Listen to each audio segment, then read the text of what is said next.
महर्षि वशिष्ठ है।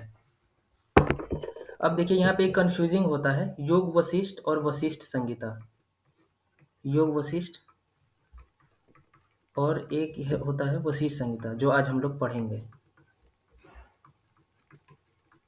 तो एक बार एग्जाम में बहुत लोग कंफ्यूजिंग हो गए थे। योग वशिष्ठ के रचयिता पूछा था तो इनका ये रचयिता लगा दिए थे वशिष्ठ संहिता के। तो वशिष्ठ संहिता के जो रचयिता है महर्षि वशिष्ठ हैं और योग वशिष्ठ के रचयिता महर्षि वाल्मीकि हैं। ध्यान रखिएगा आप लोग, इसमें कंफ्यूजिंग मत होइएगा। महर्षि वाल्मीकि, ठीक है। तो प्रस्तुत ग्रंथ मुनि वशिष्ठ तथा उनके पुत्र शक्ति के बीच संवाद से प्रारंभ होता है, जिसमें शक्ति ज्ञान प्राप्ति के उपायों के बारे में पूछते हैं, जिनके द्वारा संसार के दुखों से तथा जन्म बुढ़ापा एवं मृत्यु से मुक्त हुआ जा सकता है। इसमें मुनि वशिष्ठ और उनके पुत्र शक्ति के बीच संवाद है। मतलब पुत्र जो शक्ति हैं वो अपने पिता से आत्मज्ञान के लिए पूछते हैं, ज्ञान लेते हैं कि मुझे आत्मज्ञान चाहिए। तो उसके बाद वशिष्ठ बताते हैं, शक्ति पूछते हैं क्वेश्चन उनसे, महर्षि वशिष्ठ से। शक्ति क्या पूछते हैं? भगवन सर्वशास्त्रज्ञ सर्वभूतो हितैरत् केनोपायेन संसारात् बृहद दुख समाकुलात् नाना या भयोपेता जन्म मृत्यु जरान्वितात् ज्ञानम प्राप्य कथम तस्मान् मुक्तो अहम श्याम मदान्धे। शक्ति ने पूछा महर्षि वशिष्ठ से, यानी कि अपने पिता से पूछे, सभी शास्त्रों के ज्ञाता जीव मात्र के हितैषी हे भगवान, मैं मदान्ध बुद्धि अनेक विध भयों से युक्त, जन्म मृत्यु जरा आदि से युक्त इस बहुविध दुखों से परिपूर्ण संसार से किस प्रकार ज्ञान प्राप्त कर कैसे मुक्त होऊंगा। तो महर्षि वशिष्ठ ने स्वयं ब्रह्म प्राप्ति के लिए ब्रह्मा से ज्ञान लिया था। तो जो महर्षि वशिष्ठ बताते हैं उनको शक्ति से कि मैं स्वयं आत्मज्ञान के लिए मैं ब्रह्मा से ज्ञान लिया था। तो ब्रह्मा ने वशिष्ठ से बताया था कि कर्म दो प्रकार के होते हैं। ये ज्ञान बता रहे हैं। ये ब्रह्मा बोले कर्म दो प्रकार के होते हैं, जातस्य द्विविधो ज्ञेयो पंथानो वेद चोदितो कर्मातम काम काव भावे तो प्रवर्तक निवर्तक। कर्म जो होता है वो दो प्रकार के होता है। ध्यान रखिएगा, याद करके रखिएगा। ये कितने बार क्वेश्चन आ चुके हैं यूजीसी नेट में। एक है प्रवर्तक और दूसरा है निवर्तक।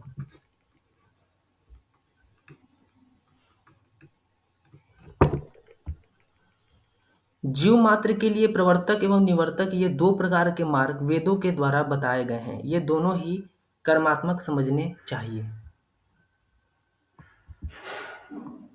फिर आगे बताते हैं, वर्णाश्रमाणाम कर्मेव काम संकल्प पूर्वकम प्रवर्तकम भवेत तेत संसारे वे प्रवर्तनात्। मतलब जो संसार में वर्णाश्रमियों के लिए काम संकल्प पूर्वक किए गए कर्म ही प्रवृत्ति का कारण होने से निश्चय ही प्रवर्तक होते हैं।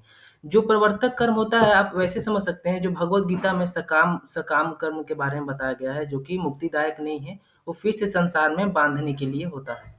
जो आप किसी कामना किए गए हुए कर्म करते हैं, जैसे पुत्र की प्राप्ति, धन वैभव की प्राप्ति से यज्ञ करते हैं, तो ये सकाम कर्म में आते हैं। कामना किसी कामना की किया गया हुआ कर्म, वो होता है प्रवर्तक कर्म।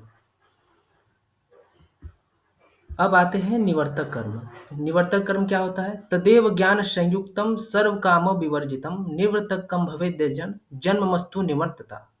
सभी कामनाओं से रहित तथा ज्ञान युक्त कर्मानुष्ठान आवागमन से मुक्ति दिलाने वाला होने के कारण निवर्तक मार्ग कहा गया है। यानी कि जो निवर्तक कर्म होता है वो आप निष्काम कर्म से समझ सकते हैं। निवर्तक क्या है? निष्काम कर्म, जो भगवत गीता में लिखा गया है। ये जैसे कि ये आत्मज्ञान इसमें होता है। अगर आपको आत्मज्ञान की प्राप्ति, जो भी कर्म कर रहे हैं वो निष्काम भाव से कर रहे हैं, तो वो निवर्तक कर्म होगा, है कामना रहित होकर। इसमें कामना नहीं होता। आप सभी को समझ में आ रहा है ना?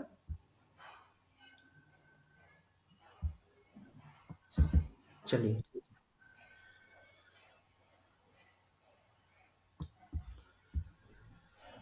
अब आगे बताते हैं जो ब्रह्मा जी फिर आगे बताते हैं। एक तो कर्म बता दिए, दो प्रकार के कर्म होता है, प्रवर्तक निवर्तक। प्रवर्तक का डेफिनेशन बता दिए, निवर्तक का डेफिनेशन। प्रवर्तक क्या होता है? सकाम कर्म को बोलते हैं। निवर्तक को आप निष्काम कर्म समझ सकते हैं। फिर आगे बताते हैं ब्रह्मा जी, बाह्य बहिक्रियत्व की जी, जी, मैं पहले ही क्लियर कर चुका हूँ, लेकिन एक बार और बता दे रहा हूँ आपको। देखिए, क्या हुआ कि शक्ति गए, शक्ति जो उनके पुत्र हैं वशिष्ठ के, ये शक्ति अपने पिता के पास गए, वशिष्ठ जी के पास। ठीक है। अब वशिष्ठ जी के पास जाते हैं, वो बोलते हैं मुझे आत्मज्ञान के लिए आप ज्ञान का उपदेश करें। तो वशिष्ठ जी बोलते हैं कि मैं ही स्वयं ये क्वेश्चन मैं ब्रह्मा जी के पास जाके किया था, तो वो ब्रह्मा जी ने मुझे जो ज्ञान बताया था वो मैं आपसे कहता हूँ। तो ये जो भी मैं कह रहा हूँ वो तो वशिष्ठ जी शक्ति से बोल रहे हैं, लेकिन ब्रह्मा जी वो वशिष्ठ वशिष्ठ जी से बोले थे वही बता रहे हैं। अब क्लियर है?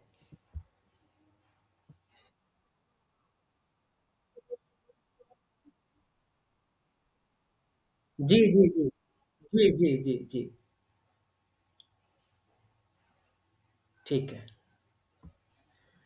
तो हो गया है। हाँ, फिर क्या है आगे? बाह्य बहिक्रियत्येव यत्त्वद्विहि सता साधनम आभ्यंतरम तु बुद्धयेव विध्यनुष्ठाननात्मनि।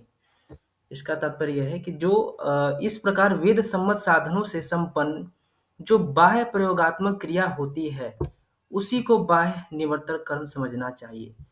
आत्मा में बुद्धि द्वारा मानसिक रूप से विद्युक्त क्रिया का अनुपालन आभ्यंतक निवर्तक कर्म कहलाता है। अब आप देखिए जो मैं बताया निवर्तक कर्म, निवर्तक कर्म ये भी दो प्रकार के होते हैं। एक होता है बाह्य, एक होता है अभ्यंतर। तो बाह्य कर्म को क्या बताते हैं? जो बाह्य क्रिया होती है। ये भी ये ऐसा नहीं कि ये सकाम कर्म ही है। निवर्तक कर्म के निवर्तक कर्म तो निष्काम कर्म है। तो निष्काम के अंदर तो निष्काम ही होगा ना। ये जो बाह्य कर्म है ये निष्काम पूर्वक ही कोई बाह्य कर्म, जैसे वेद का ज्ञान, आत्मज्ञान लेना है।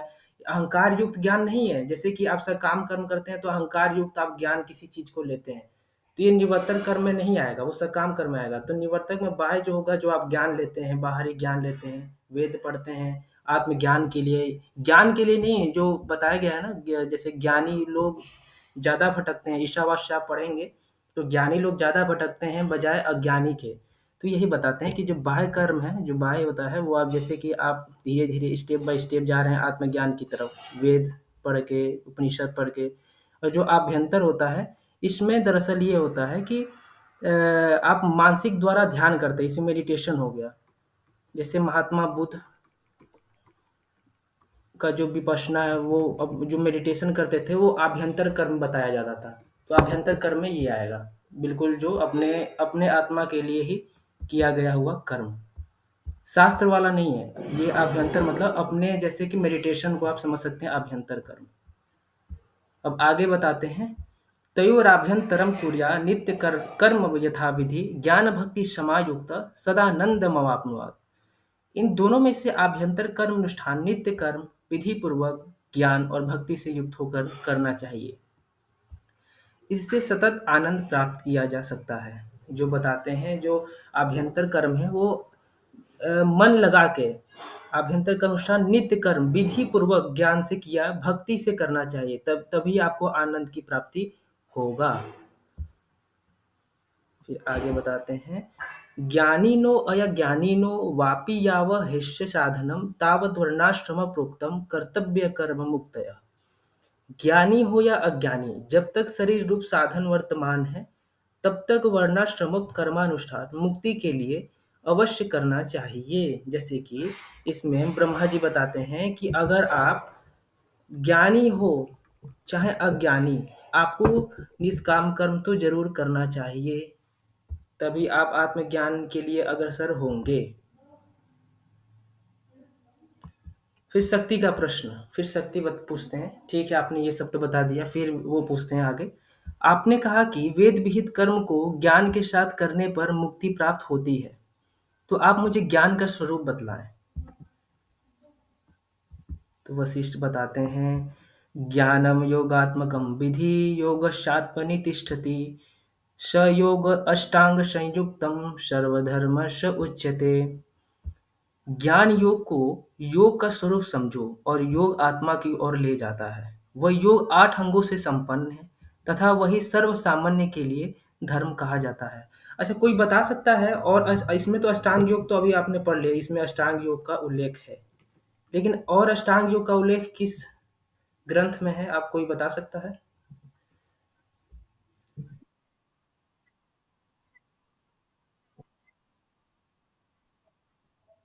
बहुत बढ़िया, बहुत बढ़िया। चलिए, ये भी याद रखिएगा, वशिष्ठ संहिता में भी अष्टांग योग की बात की गई है। अष्टांग योग में क्या-क्या आता है? देखिए, ये याद कर लीजिए। यमश्च नियमश्चैव तथा शमनमपिष्यते प्राणामयस्तथा सक्ते प्रत्याहारश्च धारणा ध्यानं समाधिते धीरेतानि योगांगानि तपोधना। यम, नियम, आसन, प्राणायाम, प्रत्याहार, धारणा, ध्यान और समाधि, ये सब योग के अंग कहे गए हैं, यानी कि इसको ही अष्टांग योग बोला गया है। फिर आगे बताते हैं, आदौ चत्वारि बाह्यानि तदन्वाभ्यंतराणि च। इनमें प्रारंभ के चार बहिरंग है। अब देखिए, बहुत इंपॉर्टेंट बात यहाँ पे है, याद कर लीजिएगा। इनमें जो प्रारंभ के चार बहिरंग हैं तथा बाद में अंतरंग है। प्रारंभ के चार यानी कि यम, नियम, आसन, प्राणायाम, और बस प्रारंभ के कितने हैं? चार हैं। यम, नियम, आसन, प्राणायाम, ये क्या बोले गए हैं? ये बोले गए हैं बहिरंग। ये ध्यान रखिएगा। और आप अगर योग सूत्र पढ़ते हैं तो केवल यम, नियम, आसन, प्राणायाम, प्रत्याहार, ये पांच को लिया गया है बहिरंग में, और धारणा, ध्यान, समाधि को अंतरंग में लिया गया है। तो यहाँ पे वशिष्ठ संहिता में क्या बोला गया है? यम, नियम, आसन और प्राणायाम को बहिरंग में लिया गया है, और प्रत्याहार, धारणा, ध्यान और समाधि को अंतरंग में लिया गया है। ये ध्यान रखिएगा। फिर आगे बताते हैं, इसको लिख लीजिएगा। अभी जब लेक्चर खत्म हो जाएगा तो मैं नोट्स भेज दूंगा। आदौ चत्वारि बाह्यानि तदन्वाभ्यन्तराणि च। चलिए, ये तो हो गया। यमाश्च दशधा प्रोक्ता नियमाश्च तथा दश आसनानां च सर्वेषामुत्तमानि तथा दश तेषूक्तानिमानि चत्वारि मुक्तिमार्गाणि पुत्रक। महर्षि वशिष्ठ बताते हैं कि यम 10 प्रकार के तथा नियम भी 10 प्रकार के कहे गए हैं, और सभी आसनों में 10 आसन उत्तम कहे गए हैं। हे पुत्र, उनमें भी मोक्ष मार्ग के लिए 4 आसन उत्तम है। 4 आसन कौन-कौन से हैं? 4 आसन हैं, ये आगे बताते हैं।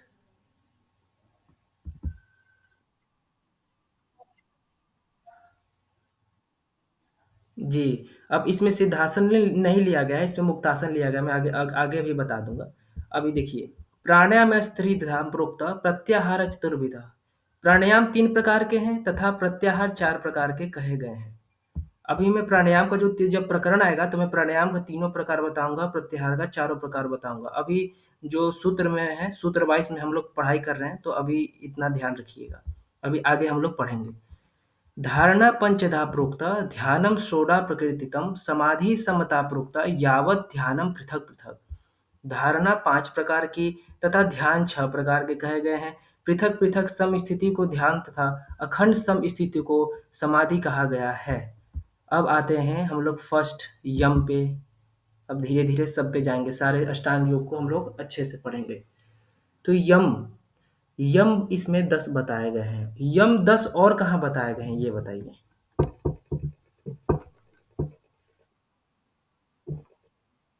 हठ प्रतिपिका हो गया, और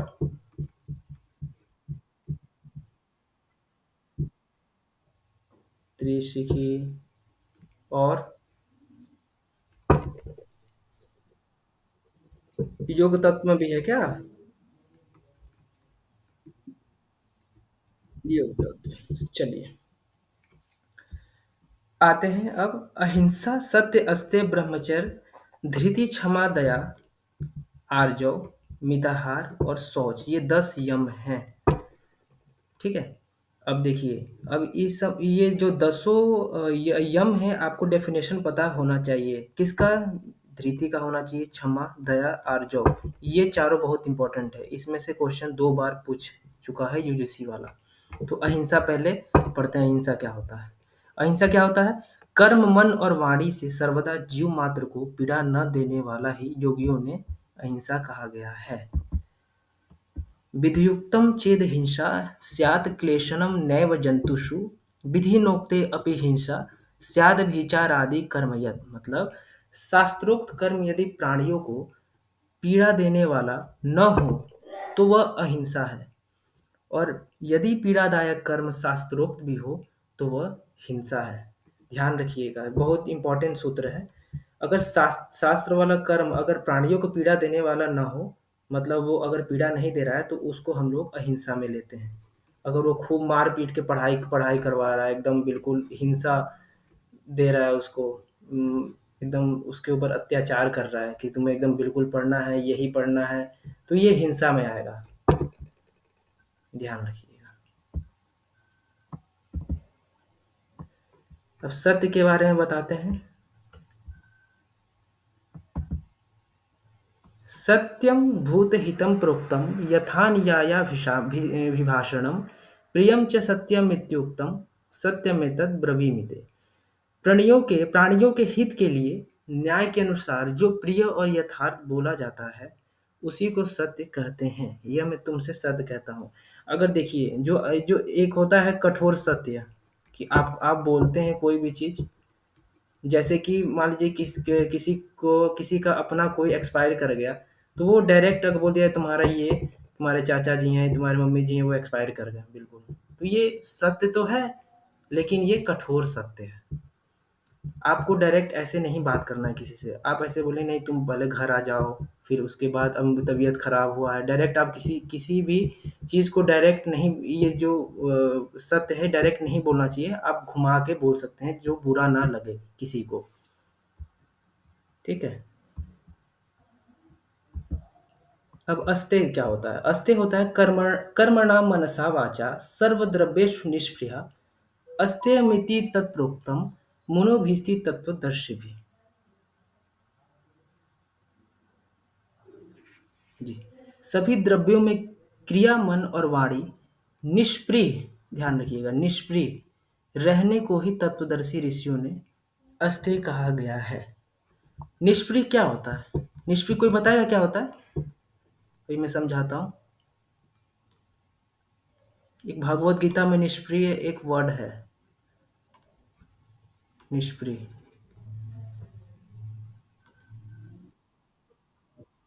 जी, जी, जी, जी। तो आप बता सकते? हाँ, हाँ, हाँ, हाँ। इसका इसका अर्थ क्या है? चल,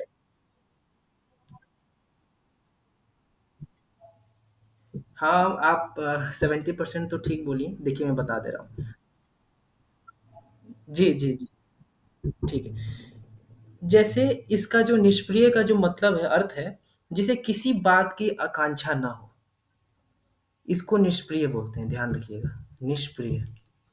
जिसे किसी बात की आकांक्षा ना हो, जैसा ईश्वर करा रहे हैं वो सब स्वीकार है, दुख सुख में सम है, किसी चीज की इच्छा है, ना सुख की इच्छा है ना दुख की इच्छा है, बस सम है, समता भाव, समत्वम योग उच्यते।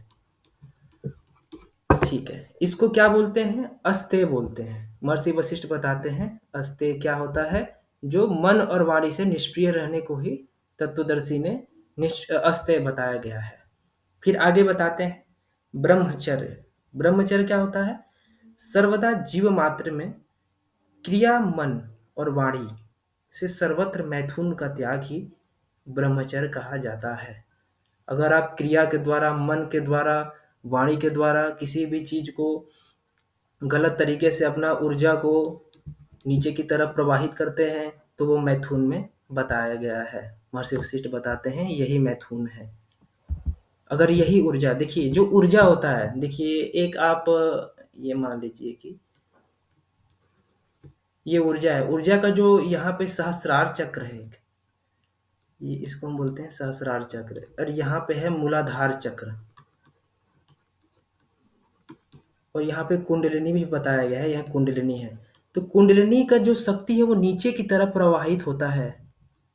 जो आम इंसान है, जो मतलब ह्यूमन बॉडी का जो ऊर्जा है वो नीचे की तरफ हमेशा प्रवाहित होता है। किसका ऊपर की तरफ प्रवाहित होता है? जिसका कुंडलिनी जागरण हो गया है। तो वही बताते हैं, ब्रह्मचर्य अगर आप साधना कर रहे हैं किसी भी क्षेत्र में आत्मज्ञान के लिए अगर आप साधना कर रहे हैं, तो ब्रह्मचर्य ये होता है कि अपनी ऊर्जा को नीचे की तरफ प्रवाहित नहीं होने देना है। मन से भी, क्रिया से भी, मन से भी और वाणी से भी। अगर आप इन तीनों में का पालन नहीं कर पाएँ, तो ये ऊर्जा नीचे जाएगा, नीचे की तरफ प्रवाहित होगा। यही ऊर्जा जो नीचे जा रहा है, वही जो ऊर्जा जाता है, वो होता है समाधि। ये ध्यान रखिएगा। फिर आगे बताते हैं, ऋता वृत्तौ स्वदारेषु संगतिश्च विधानतः ब्रह्मचर्यं च तत्प्रोक्तम गृहस्थाश्रमवासिनाम। अब देखिए यहाँ महर्षि वशिष्ठ जी ब्रह्मचर्य का 3 डेफिनेशन देते हैं। एक तो डेफिनेशन हो गया, मन, क्रिया, मन और वाणी से सर्वत्र मैथुन का त्यागी ब्रह्मचर्य है। और बताते हैं आगे कि और गृहस्थ श्रमवासियों के लिए शास्त्र अनुसार ऋतुकाल के बाद स्वपत्नियों से समागम करना ही ब्रह्मचर्य कहा गया है। अगर ऋतुकाल में अगर आप समागम करते हैं, तो ये भी ब्रह्मचर्य है। देखिए ऐसा नहीं होता है कि ब्रह्मचर्य जो स्त्री पुरुष हैं वो शादी के बाद ब्रह्मचर्य नहीं पालन कर सकते हैं। वो अखंड ब्रह्मचर्य तो पालन आफ्टर मैरिज ही होता है। मतलब वो देखा गया है, संत लोग बताए गए हैं जो ब्रह्मचर्य है वो शादी के बाद ही आप पालन कर सकते हैं। वो क्या शास्त्र क्या बोलता है, अगर ऋतुकाल के बाद स्वपत्नियों से समागम, मतलब ऋतुकाल में ही आपको समागम करना है। अगर इसके पश्चात आप समागम करते हैं तो ब्रह्मचर्य नहीं है।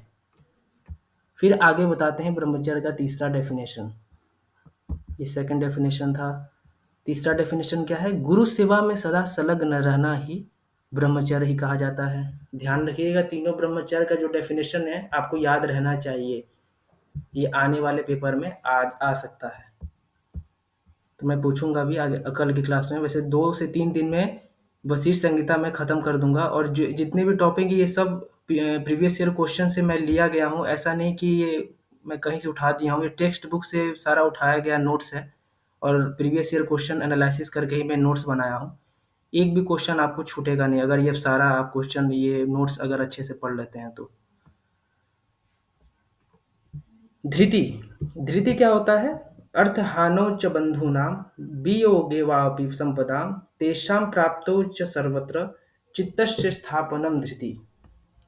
धृति क्या होता है, अर्थ हानि, स्वजन वियोग तथा वैभव नष्ट होने पर अथवा इन सब की प्राप्ति पर भी सभी स्थितियों में चित्त को स्थिर रखना ही धृति है। अच्छा, कोई इसमें से राजा जनक को कोई जानता है क्या, राजा जनक? उनके बारे में कोई 2 शब्द बताइए।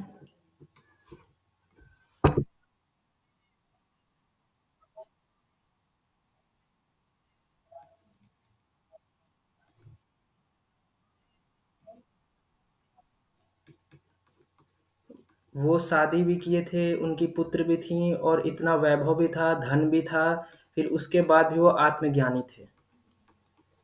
ठीक है? तो यही बताते हैं कि अर्थहानि, स्वजन वियोग तथा वैभव नष्ट होने पर अथवा इन सब की प्राप्ति पर भी सभी स्थितियों में चित्त का स्थिर रखना ही धृति है। अगर आप समता भाव प्राप्त कर लिए, समता भाव किसी भी स्थिति में, चाहे दुख हो, चाहे सुख हो, चाहे किसी भी चीज़ में अगर आप बैलेंस हो, तो वो क्या है, धृति है। राजा जनक के पास इतना सारा वैभव था, धन था, फिर भी वो आत्मज्ञानी थे। उनके गुरु का नाम था, उनका गुरु का नाम क्या था, अष्टावक्र। ध्यान रखिएगा, अष्टावक्र उनके गुरु थे।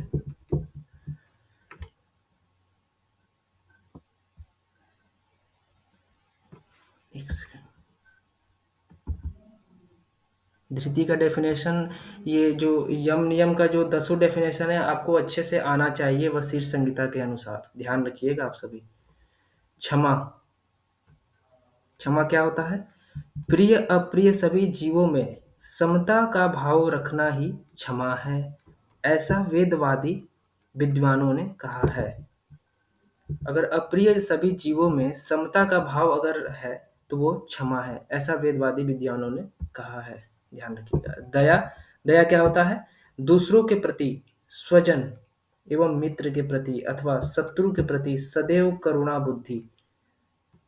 शत्रु के प्रति सदैव करुणा बुद्धि और कहाँ बताया गया है, कोई बता सकता है? शत्रु के प्रति करुणा करना है। अच्छा, बहुत अच्छा, एकदम ऐसे रिलेट करके पढ़ेंगे ना तो और अच्छे से समझ में आएगा। देखिए, ये शत्रु के प्रति हमेशा सदैव करुणा रखना चाहिए। और देखिए, ये इसमें जो दया है, दूसरों के प्रति स्वजन एवं मित्र के प्रति अथवा शत्रु के प्रति सदैव करुणावादी रखना ही दया कहा गया है। जी, जी, जी, जी, जी, जी। अभी मैं यही सोच रहा था, यही बताने के लिए वहाँ पे जो है जो शत्रु होते हैं, वहाँ पे एक वर्ड है, कोई सूत्र पढ़ देगा। मैत्री करुणा मुदितोपेक्षाणानां सुख दुख पुण्य पुण्य विषयाणां भावना तश्चित प्रसादनम। ठीक है। मैत्री किसके प्रति रखना चाहिए? जब मैं अभी योग दर्शन पढ़ाऊंगा ना, ये सब आपको मैं पढ़ाऊंगा अभी। तो यहाँ पे जो बताया गया है, हाँ, सुखी के लिए शत्रु के प्रति करुणा भाव इसमें इसमें अलग है, और जो आप योग दर्शन पढ़ेंगे उसमें अलग है। योग दर्शन आप जब पढ़ेंगे तो उसमें शत्रु के प्रति अलग है। मैत्री करुणा उदितो उपेक्षा करना चाहिए शत्रु के प्रति, ध्यान रखिएगा। जी।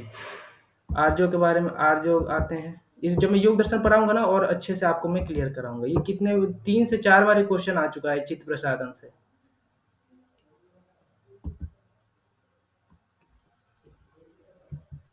अब बढ़ते हैं आर्यों के बारे में। आर्यो क्या होता है? आर्यो भी आई थिंक 2020 या 21 के पेपर में आया था, आर्यो का डेफिनेशन। ठीक है। शास्त्र विहित में प्रवृत्ति तथा उससे अतिरिक्त में निवृत्ति, इनमें मन वाणी और क्रिया की एक रूपता रहे तो उसे ही आर्जव कहते हैं। ध्यान रखिएगा, शास्त्र विहित में जो प्रवृत्ति तथा उससे अतिरिक्त में निवृत्ति, इनमें मन वाणी और क्रिया की एक रूपता रहे और उसे ही आर्जव कहते हैं। ध्यान रखिएगा। अब बहुत इंपॉर्टेंट सूत्र में पढ़ाने जा रहा हूँ।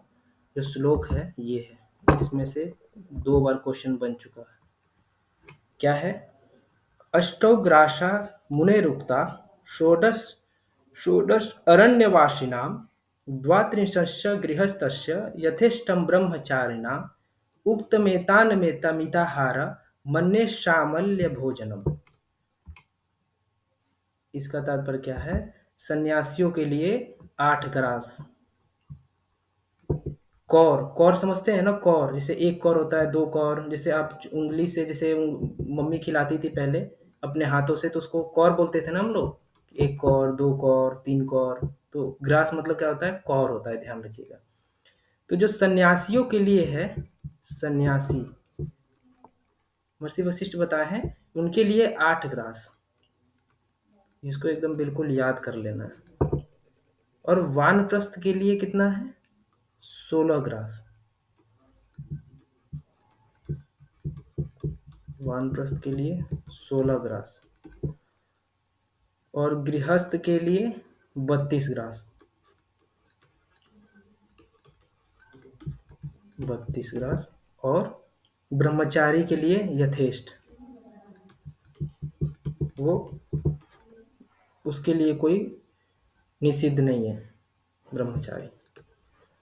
ये आप एकदम बिल्कुल याद कर लीजिएगा। मैं नोट्स भेज दूंगा तो आप अपने नोट्स में लिख लीजिएगा। और ये जो पीला वाला मैं किया हूँ स्केच, ये बिल्कुल बहुत ही इंपॉर्टेंट है, ध्यान रखिएगा आप सभी। इसको याद रहना चाहिए। आप सिंपल याद कर सकते हैं। देखिए, मैं ट्रिक बताता हूँ। पहले जो देखिए, ये ब्रह्मचारी से स्टार्ट होता है हमेशा। जब आप 4 आश्रम पढ़ते हैं तो धीरे धीरे आप ऊपर जाते हैं। ब्रह्मचारी आता है, फिर गृहस्थ आता है, फिर वानप्रस्थ आता है, फिर सन्यासी आता है। ठीक है। तो यहाँ से ब्रह्मचारी से आप स्टार्ट करेंगे तो यथेष्ट, पहले ये याद याद रखिएगा, यथेष्ट होगा, फिर 32 होगा, फिर 32 का आधा क्या होगा? 16 होगा। 16 का आधा कर दीजिए, 8 होगा। ध्यान रखिएगा, पहले यथेष्ट होगा, फिर 32 होगा, फिर 32 का आधा 16, 16 का आधा 8। याद रख लीजिएगा बिल्कुल।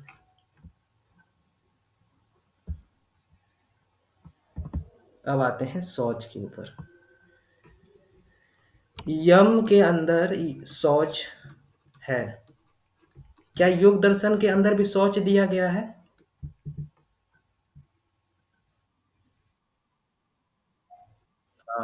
ध्यान रखिएगा कि कन्फ्यूजिंग नहीं रहना चाहिए। योग दर्शन का जो यम नियम है वो बिल्कुल मुंह जुबानी याद रहना चाहिए। और जो वशिष्ठ संहिता हो गए, त्रिशिकी हो गया, योग तत्व उपनिषद हो गया, वशिष्ठ संहिता हो गया, ये सब का जो यम नियम है वो बिल्कुल अलग है। ये ध्यान रखना आप लोग।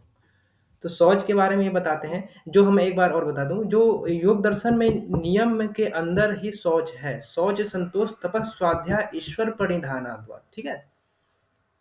ये शौच के अंदर आएगा, नियम के अंदर आएगा। किसमें? योग दर्शन में। जब पढ़ाऊंगा तो आपको अच्छे से बता दूंगा।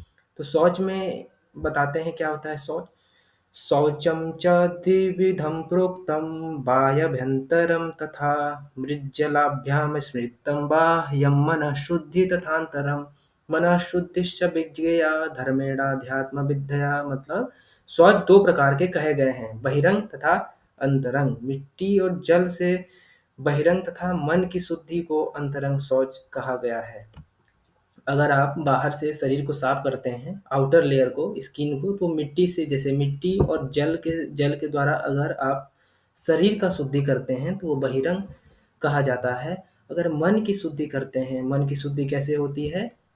भक्ति से, ध्यान से, अच्छे विचारों से ये मन की शुद्धि होती है। इसको अंतरंग शौच कहा गया है। वह मन शुद्धि धर्माचरण तथा अध्यात्म विद्या के द्वारा प्राप्त होता है। मन शुद्धि इसमें बताया है। मन शुद्धि कैसे होता है? अच्छे धर्म आचरण तथा अध्यात्म विद्या, उपनिषद अगर आप पढ़ाई कर रहे हैं, चाहे भगवत गीता अच्छे से मन लगा के पढ़ाई कर रहे हैं, तो उससे क्या होता है? मन की शुद्धि होती है। ध्यान रखिएगा। चलिए, अब हम लोग यम सारे पढ़ लिए हैं। ये आप लोग, अभी तो मैं पढ़ा दे रहा हूँ, अभी फिर से आप पढ़िएगा। नहीं समझ में आएगा तो आप बिल्कुल कल क्लास में पूछ लीजिएगा, कुछ भी समझ में अगर नहीं आता है तो। अभी मैं नोट्स भेज दूंगा, वो अपने नोट्स बुक में लिख के डेली आपको रिवीजन करना है। क्योंकि ये यहाँ पे ये जो मैं पेपर 2 है, पेपर 2 योगा, आप अगर सोचते हैं कि मैं एग्जाम के 1 महीना पहले, 2 महीना पहले पढ़ लूंगा, काम हो जाएगा, ऐसा नहीं होगा। आपको डेली डेली कितने, 1 से 2 घंटे मात्र दे दीजिए। 1 घंटा क्लास में दे दीजिए, 1 घंटा आप रिवीजन में दे दीजिए। तो 1 घंटा आप 2 घंटा टोटल दे दिए डेली आज से ही। तो आपका एक तो रिवीजन भी होता रहेगा, आपको सारे चीज़ याद भी रहेंगे, आपको लास्ट में स्ट्रेस भी नहीं आएगा। स्ट्रेस तभी आता है जब आप पढ़ाई नहीं करते हैं। जब आप पढ़ लेंगे तो और भी आपको कॉन्फिडेंट आएगा एग्जाम देने में। तो नियम के बारे में पढ़ते हैं। नियम नियम भी कितने हैं? 10 नियम हैं। 10 नियम में से श्लोक क्या है? तपः संतोष। ये अगर आप याद कर लेते हैं ना, देखिए कभी कभी ना इसका सीक्वेंस पूछ लेता है। जैसे तप दे दिया, तप के बाद दे दिया आस्तिक, फिर उसके बाद दे दिया संतोष, फिर उसके बाद दे दिया ईश्वर पूजनम के बाद दान। अब जब आपको याद ही नहीं है तो कैसे आप लिखोगे? जैसे अभी मधुरंजन सर बता रहे थे ना, कटवम तीक्ष्ण लवणो सड़िसा की। कटवम तीक्ष्ण जो अपथ्य आहार है हठ योग प्रदीपिका का। अभी किसी ने याद कर लिया क्या वो श्लोक? अभी सर बोले थे याद करने के लिए, कोई याद किया? क्योंकि बहुत ही इंपॉर्टेंट श्लोक है वो, पथ्य आहार का। पथ्य और अपथ्य दोनों याद होना चाहिए आपको, क्योंकि सीक्वेंस पूछ रहा है। अब आज के समय का जो, अब वो ना कहीं से उठा के नहीं पूछ दे रहा है कि अष्टांग योग क्या होता है, अष्टांग योग में कितने यम हैं, कितने नियम है, ऐसा क्वेश्चन अब नहीं आ रहा। काफी अब डीपली क्वेश्चन आ रहे हैं। अब जो श्लोक याद नहीं करेगा उसका नंबर कट जाएगा। तो आपको श्लोक याद करना होगा। तो श्लोक कैसे याद होगा? डेली आप रिवीजन करेंगे तो याद हो जाएगा। तो अब देखिए नियम क्या होता है। तपः संतोष, आस्तिक, दान, ईश्वर पूजनम, सिद्धांत श्रवणम, चैव ह्रीमति च जपो व्रतम, नियमा दशदा प्रोक्ता स्थांच सर्वान पृथक श्रेणु। पहला क्या है? तप है, संतोष है, आस्तिकता है, फिर दान है, फिर ईश्वर पूजन, सिद्धांत श्रवणम, लज्जा, मति, जप और व्रत। ये 10 नियम कहे गए हैं। ध्यान रखिएगा आप सभी।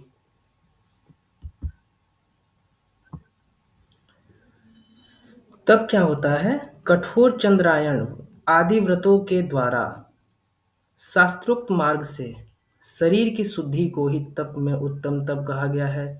अब व्रत, जो व्रत बताया गया है, कठोर व्रत मतलब ऐसा मत समझिएगा शरीर को तड़पा रहे हैं बिल्कुल। अब आज का व्रत में क्या होता है? आज का व्रत में ये होता है कि सुबह साबूदाने का खीर, दोपहर में साबूदाने का पकौड़ी और शाम को सिंघाड़े का हलवा और रात को सोने से पहले 2 गिलास दूध। तो ये व्रत में नहीं आता है, ध्यान रखिएगा। व्रत में वही आता है जब आप निग्रह एकदम आप बिल्कुल कुछ ना खाएँ, जैसे कि एक छठ पूजा होता है बिहार में। तो छठ पूजा से क्या होता है, छठ पूजा तो सूर्य की उपासना होती ही है, लेकिन उस 1 साल में एक बार ही आता है, वो पूरा बॉडी का टॉक्सिक निकाल देता है। कैसे निकालता है? जब ये बिना पानी का व्रत होता है, वो ध्यान रखिएगा। डाइजेस्टिव सिस्टम ये भी एक सिस्टम है, इसको भी रेस्ट चाहिए। हम सभी 12 महीना कुछ ना कुछ खाते रहते हैं, तो इससे टॉक्सिसिटी जमा हो जाता है। तो छठ पूजा में 2 दिन पानी का कंज्यूम नहीं होता है। उसमें क्या होता है कि आपको 2 दिन पानी नहीं पीना होता है। उससे पूरा शरीर का जितना भी टॉक्सिक है, वो निकल जाता है। तो मैं बिहार में मेरे बहुत सारे मित्र भी हैं और मेरा भी घर बिहार में ही है। तो मैं देखा अगल-बगल के लोग बिहार का जो पारण होता है, सुबह में जो पानी पीते हैं पारण के बाद, तो पानी के बजाय वो पानी तो पी लेते हैं, उसके बाद खूब सारे क्या बोलते हैं, तेल वाला सामान खाते हैं। तेल वाला मीन्स पूड़ी, पकौड़ी जो भी है, मालपुआ वगैरह जितना भी है। तो ये ध्यान रखिएगा, व्रत का जो पारण होता है, बिल्कुल आप घी से तला हुआ तेल से तला हुआ चाहे घी भी हुआ, आपको कंज़्यूम नहीं करना है। बिल्कुल आप शुरुआत में नारियल पानी लीजिए, नारियल पानी, ठीक है? नारियल पानी, उसके बाद धीरे-धीरे मसाला युक्त 1 दिन तो आपको कुछ खाना ही नहीं तो क्या होगा, आपको अल्सर हो जाएगा। अल्सर, अल्सर उसी को होता है जो ज़्यादा व्रत करके जो पारण करता है, वो तेल वाला सामान से मसाला वाला सामान खा के पारण जो करता है, उसी को अल्सर होता है या मसाला ज़्यादा खाता है। तो ध्यान रखिएगा। आप अपनों को बता दीजिएगा अगर ऐसा व्रत होता है, तो व्रत ऐसा बिल्कुल नहीं होता है कि उसमें 24 घंटा खाते रहें फलाहारी के समान, तो इसमें ये ऐसा नहीं होता है। तो व्रत बोलते हैं कठोर चंद्रायन व्रत। कठोर चंद्रायन मतलब अपने मन को निग्रह करके आत्मा में मन लगाना, कुछ खाना-पीना नहीं, थोड़ा-सा पानी भी पी लेना, थोड़ा-सा अन्न भी ले लेना, ऐसा नहीं कि बिल्कुल ही ना खाएँ, तो उसको कठोर चंद्रायन व्रत में माना गया है वशिष्ठ संहिता में। फिर संतोष क्या होता है? अनायास लाभ स्थिति में जिस मनुष्य का मन संतुष्ट रहे, ऐसी बुद्धि को ही ऋषिगण सुखाकारक संतोष कहा गया है। जैसे कि संतोष क्या होता है? जैसे कि आपका अगर आप 2 रोटी खा लिए, आपको 2 रोटी में ही मन नहीं भरा, आपके अंदर संतोष है ही नहीं, बोलेंगे 1 रोटी और लाओ, 2 रोटी और लाओ। कभी बोलते हैं कि पेट तो भर गया लेकिन मन नहीं भरा, तो यही है संतोष। संतोष नहीं है आपको, आपको इसीलिए मन में संतुष्टि रखना है। आस्तिकता, आस्तिकता क्या होता है? धर्म और अधर्म में विश्वास रखना ही आस्तिकता है। जब आपके सामने आपको पता होना चाहिए कि धर्म क्या है और अधर्म क्या है। इसमें अगर आस्तिक भाव रखते हैं, बायसनेस नहीं दिखाना है कि ये मेरा धर्म अच्छा है, दूसरे का धर्म खराब है, सभी का धर्म अच्छा है, वो अपने अनुसार है। तो इसमें नास्तिक बिल्कुल नहीं बनना है, आस्तिक के अनुसार ही अपने अनुसार धर्म का पालन करना है, वही आस्तिकता है। दान क्या है? न्यास से अर्जित धन, धान्य या अन्य कोई वस्तु श्रद्धापूर्वक आतुरों को जो दिया जाता है, उसे ही दान कहा जाता है। अगर कोई भी वस्तु आप किसी भी श्रद्धा पूर्वक, जैसे कोई भी आते हैं बाहर इच्छुक मांगने के लिए, तो आप अगर मन से नहीं कि अहंकार युक्त आपको देना है कि मैं इतना पैसा दे दिया, इतना कुछ भी सामान दे दिया, तो अहंकार इसमें नहीं लाना है। बिल्कुल आप देना है जितना आपके पास हो। उस वस्तु को अगर आप देते हैं किसी को, तो वो अहंकार विहीन होके तो वो दान में होता है। ईश्वर पूजा क्या होता है? प्रसन्न चित्त तथा भक्ति पूर्वक विष्णु की शास्त्रोक्त विधि से पूजा अर्चना करना ही ईश्वर पूजन है। अंतःकरण का राग रहित होना, वाणी का असत्य आदि भाषण से दूषित न होना तथा शरीर का हिंसा आदि से रहित होना ही ईश्वर पूजन है। ठीक है? फिर आते हैं सिद्धांत श्रवण। सिद्धांत श्रवण क्या होता है? अपने अपने शाखा का अध्ययन, इतिहास पुराणों को अध्ययन तथा अन्य सद्ग्रंथों का भी अध्ययन करना सिद्धांत श्रवण कहा जाता है। लज्जा, लज्जा क्या होता है? वेदाचार और लोकाचार में जो कर्म निंदित है, उसमें लज्जा होने को ही लज्जा कहा गया है। सॉरी, यहाँ पे मैं अभी अपडेट कर दूंगा, लज्जा होगा यहाँ पे। वेदाचार और लोकाचार में जो कर्म निंदित है, उसमें लज्जा होने को ही लज्जा कहा गया है, ध्यान रखिएगा। इसमें लज्जा और मति में कोई वो हो जाता है बार बार। लोग लज्जा को मति मार देता है, मति को लज्जा मार देता है। ये आई थिंक 2022 में आया था ये क्वेश्चन। अभी मैं ना, अभी जब वशिष्ठ संगीता में पढ़ा लूंगा ना, वशिष्ठ संगीता में पढ़ा लूंगा तो मैं जितने भी क्वेश्चन आए हैं अब तक 2023 के, मैं सारे क्वेश्चन आप सभी को लगवाऊंगा लाइव क्लासेस में, ठीक है। ये आप सभी लगाएंगे मेरे सामने ही, डिस्कशन करेंगे अच्छे से, ताकि वशिष्ठ संगीता के कोई भी क्वेश्चन बचे नहीं। उसमें बहुत सारे इंपॉर्टेंट है। कितने, अभी मैं आपको और भी बहुत कुछ बताऊंगा। अभी तो 3 लेक्चर चलेंगे, 3 लेक्चर में आपके वशिष्ठ संगीता खत्म हो जाएंगे, खत्म हो जाएगा। जी जी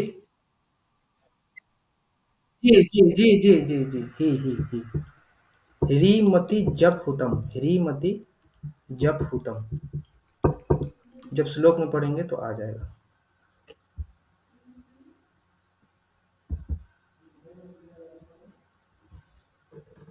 अब मति में आते हैं। मति क्या होता है? शास्त्र विहित सभी कर्मों में निष्ठा और गुरु के आदेश के अतिरिक्त कर्म का त्याग करना ही मति है। शास्त्र विहित सभी कर्मों में निष्ठा और गुरु के आदेश के अतिरिक्त कर्म का त्याग करना ही मति है। आपको गुरु जो बोलता है वो आपको करना है, ध्यान रखिएगा। गुरु का सेवा, गुरु अगर बोल दिया कि यहाँ आपको जाना है, इतना मेडिटेशन करना है, आपको यहाँ नहीं जाना है, सुबह 4 बजे उठना है, और भी कुछ, अगर गुरु का आप उनकी बातों का बात मानते हैं, डिसिप्लिन में रहते हैं, तो इनको बोला गया है मति। मति, ध्यान रखिएगा। जब क्या होता है? जब क्या होता है देखिए, जोर जोर से जप करने से 1000 गुना अच्छा उपांशु जप कहा गया है, और उससे भी 1000 गुना अच्छा मानस जप कहा गया है।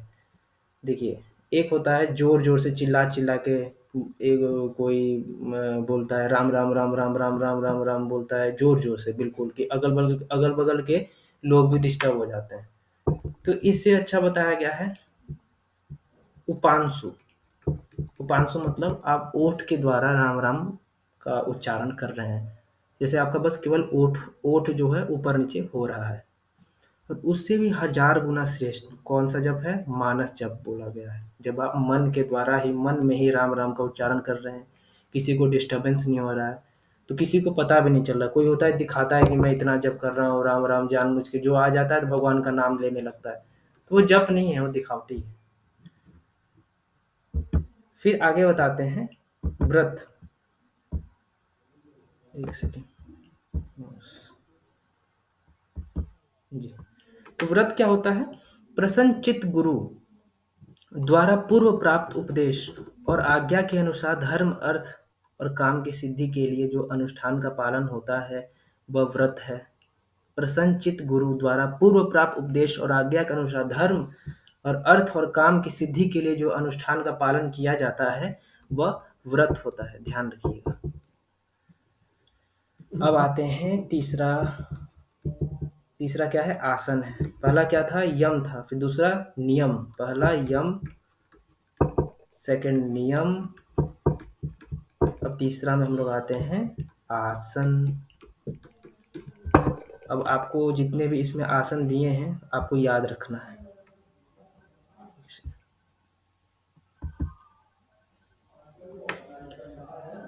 आसनानि च वक्ष्यामि श्रीणुपुत्र समाहिता स्वस्तिकं गौमुखं पद्मं वीरं सिंहासनं तथा मायूरं कुक्कुटं चैव कूर्मभद्रासनं तथा मुक्तासनं तथा तेषां पृथक् वक्ष्यामि लक्षणम्।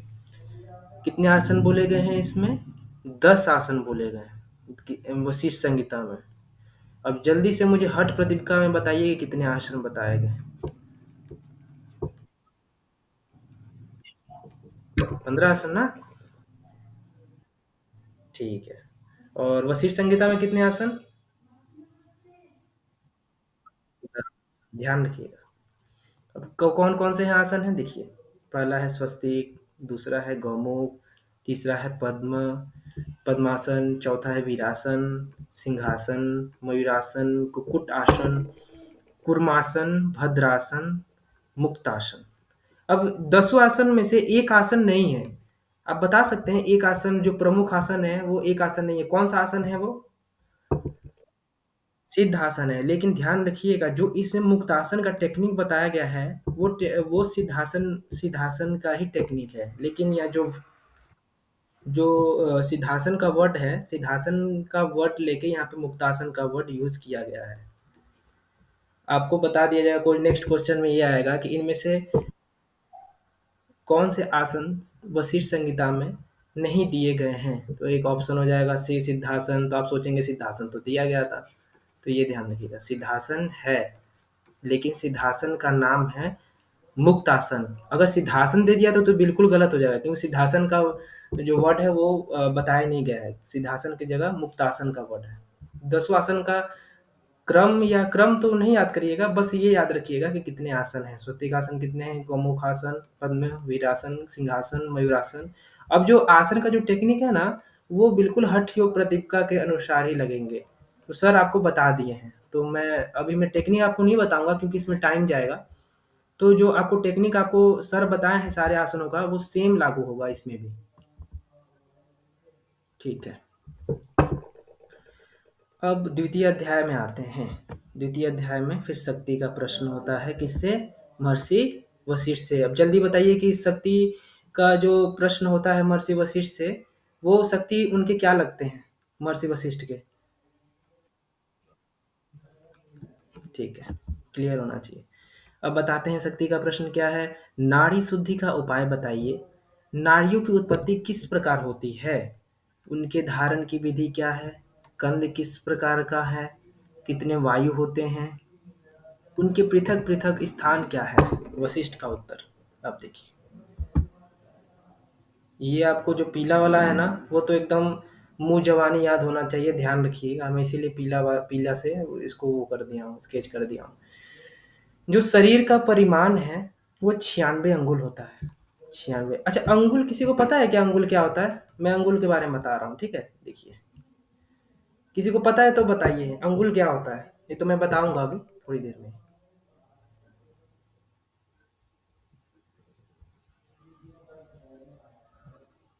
अरे ये नहीं, यहाँ बन नहीं रहा। अच्छा, एक सेकंड।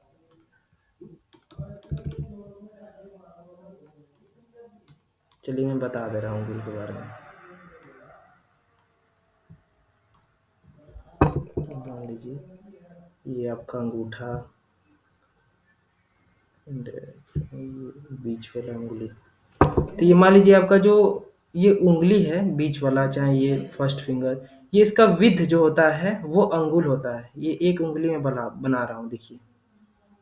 ये मान लीजिए उंगली है, तो इसका जो विड्थ है, ये विड्थ यहाँ से लेके यहाँ तक, इसको हम लोग बोलते हैं अंगुल।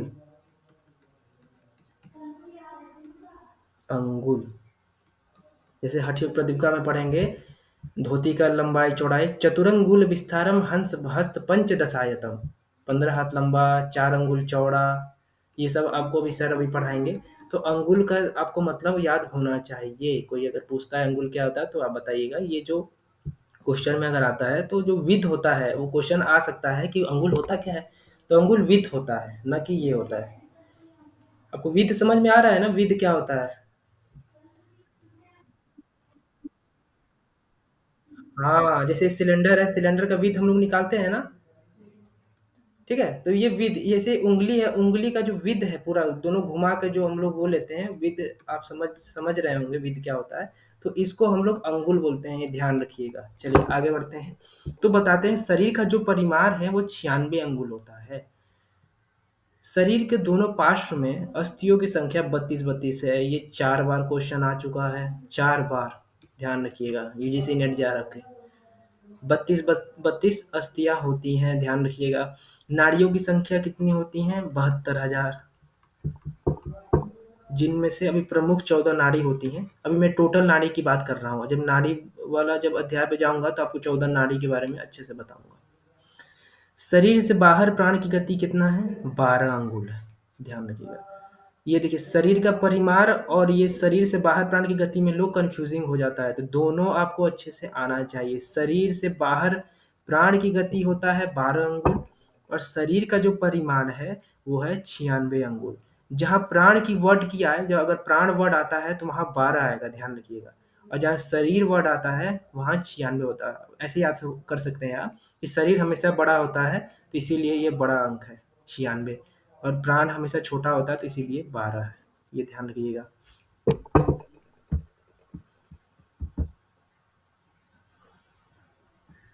अब देखिए देह मध्य क्या होता है। देह मध्य, देह मध्य क्या होता है, अब डेफिनेशन आपको बता रहा हूँ, जो जो वर्ड है वो आपको क्लियर होना चाहिए। देह मध्य इसमें वसी संहिता में क्या बोला गया है, गुदा से 2 अंगुल ऊपर और लिंग से नीचे बीच का 1 अंगुल का स्थान यह तप्त स्वर्ण के समान ज्योतिर्मय स्थान है। कहाँ से, जो आपका गुदा है वहां से 2 अंगुल अंगुल ऊपर और लिंग से नीचे बीच का जो 1 अंगुल का स्थान है यह तप्त स्वर्ण से समान। कभी क्वेश्चन आया नहीं है फिलहाल, तो अभी तो नहीं आया, लेकिन आपको जानकारी होनी चाहिए इसकी कि देह मध्य कहाँ है। तो देह मध्य का आपको जानकारी होनी चाहिए कि देह मध्य कहाँ है। तो कहाँ है, गुदा से 2 अंगुल ऊपर और लिंग से नीचे बीच का 1 अंगुल का स्थान, 1 अंगुल का स्थान यह तप्त स्वर्ण के समान ज्योतिर्मय स्थान है।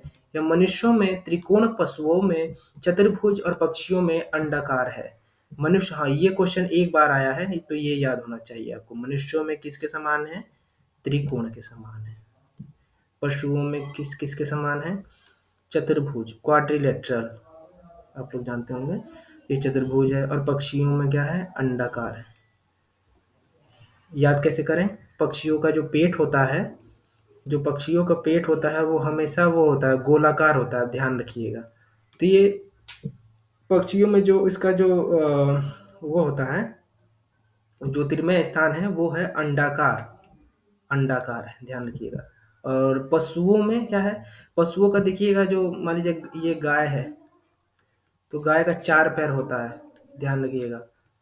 तो 4 पैर से आप ऐसे याद रख सकते हैं, चतुर्भुज, पशुओं में चतुर्भुज और मनुष्यों में त्रिकोण। बस ये याद रख लीजिएगा, मनुष्यों में त्रिकोण, पशुओं में चतुर्भुज, पक्षियों में अंडाकार। अब कंद के बारे में आते हैं। कंद क्या होता है, शरीर में देह मध्य से, देह मध्य कहाँ है, ये देह मध्य जो भी मैं पढ़ाया, देह मध्य से 9 अंगुल ऊपर, 9 अंगुल, अंगुल मतलब वही विद, विद वाला बोल रहा है, विद को मल्टीप्लाई 9 से करेंगे तो वो ऊपर उसके जाना है। तो वही कंद का जो शरीर का देह मध्य है, 9 अंगुल ऊपर, 4 अंगुल ऊंचा और 4 अंगुल फैला कंद है। 4 अंगुल फैला कंद है, ध्यान रखिएगा। कितना अंगुल फैला कंद है, 4 अंगुल। ये अभी एक बार भी क्वेश्चन आया नहीं है, लेकिन आपको जानकारी होना चाहिए इसका। नाभि के बारे में बताते हैं। अंडाकार त्वचा और अस्थि से सुशोभित कंद का मध्य भाग ही नाभि है। इसमें चक्र का प्रादुर्भाव होता है। ठीक है, अंडाकार की आकृति है और अस्थि से सुशोभित कंद का मध्य भाग, कंद का जो मध्य भाग है वही नाभि है, ये याद रख लीजिएगा। कंद का जो मध्य भाग होता है वो नाभि है। अब चक्र में बताते हैं कि चक्र 12 आरों से युक्त है और उसके कारण ही देह की स्थिति है। इसी चक्र में पाप पुण्य से प्रेरित जीव घूमता रहता है। चक्र के बारे में आप सभी तो जानते होंगे। पहला चक्र क्या है, एक सेकेंड, हाँ मूलाधार चक्र। हाँ देखिए, एक सेकेंड, देखिए पहला क्या है, मूलाधार, दूसरा है स्वादिष्ठान, तीसरा क्या है, मणिपुर, चौथा, हाँ हृदय चक्र या अनाहत। हाँ, विशुद्धि होगा। फिर आज्ञा, बस अब आगे अब अलग अलग उपनिषद दिए गए हैं, तो अभी आज्ञा इसके ऊपर बिंदु, बिंदु सहस्रार। अब देखिए, अब जो ये अभी इनका जो बीज मंत्र है ना वो हमेशा याद रखिएगा। इसका क्या बीज मंत्र है, मूलाधार का,